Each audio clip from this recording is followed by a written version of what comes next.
Morning, Nick. Big question is it about time? Are you, the entire team anxious to get back at it here?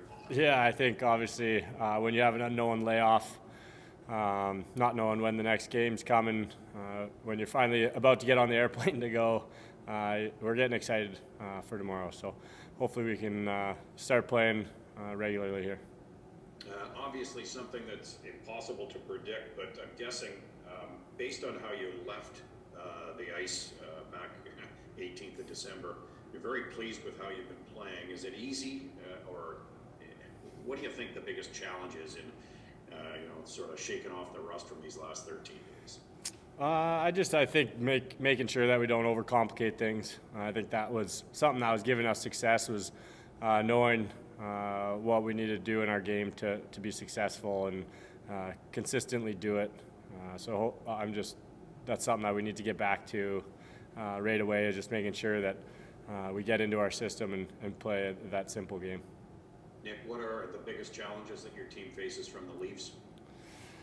I mean, I haven't looked at their who's in and out, but they have obviously elite forwards, elite skill. So making sure we limit their opportunities, their high scoring opportunities. So that'll probably be the biggest challenge, making sure also we stay out of the penalty box. Chris Garriock, Post Media. Nick, with having not played as Gordon since February 18th, or December 18th, how have you tried to use these 2 weeks? I mean, I think every guy takes time off a little differently. Some guys kind of just try and relax. Some guys like to keep sharp and try and work on little things. And so for me, it was just making sure that it was a combination of getting rest, because now that they've delayed and pushed games back, we're going to have a big, heavy workload the second half here, and well, it's not even a half, but second part of the after January here, and so just making sure you get rest, but also you don't want to lose that edge, that momentum that we had going into the break. And well, that's just it, right?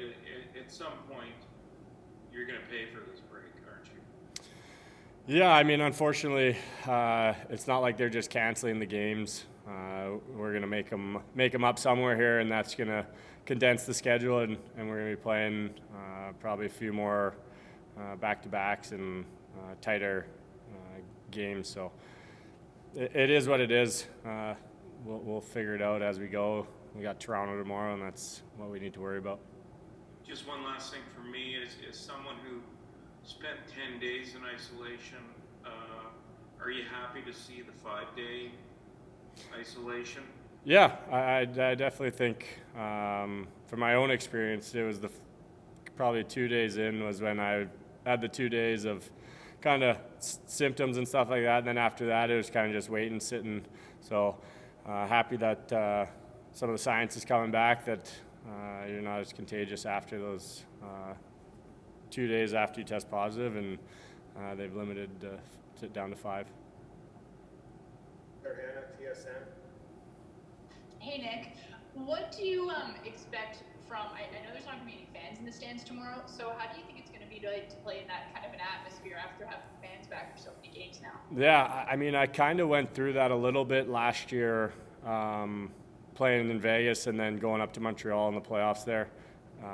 And so it is a big, you get a lot of energy when a building's full and the crowd's yelling and screaming. So we just be a little dull in warm-ups and stuff like that, but I think it's something important that you just need to make sure you're creating your own energy and you're ready to go.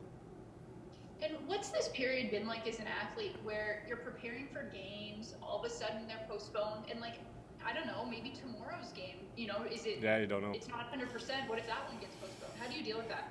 Yeah, I think the biggest thing is just living kind of day by day, making sure you control what you can and focus on that day. Right now, like I said, we're focused on having a game tomorrow, so that's how practice was based, and that's how I would imagine most of the players were focusing on that and practicing that way. So if you start trying to think about what ifs, you'll get yourself in trouble and you won't be ready for tomorrow. So I think that's the biggest thing. Just focus on the day ahead of you. Final question is from Matt Tipcombe at Senators.com.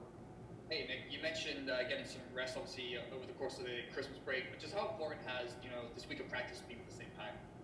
Yeah, no, I think it's huge. Obviously, originally you're going to get 3 days off and then fly to Wash in the morning and play that night, and so I think it's a good I don't want to say ease back in, but a good way to get back in. Obviously, it was a little longer than we had hoped, but it gives us some days to get some work on systems and stuff like that you normally wouldn't get during a regular season.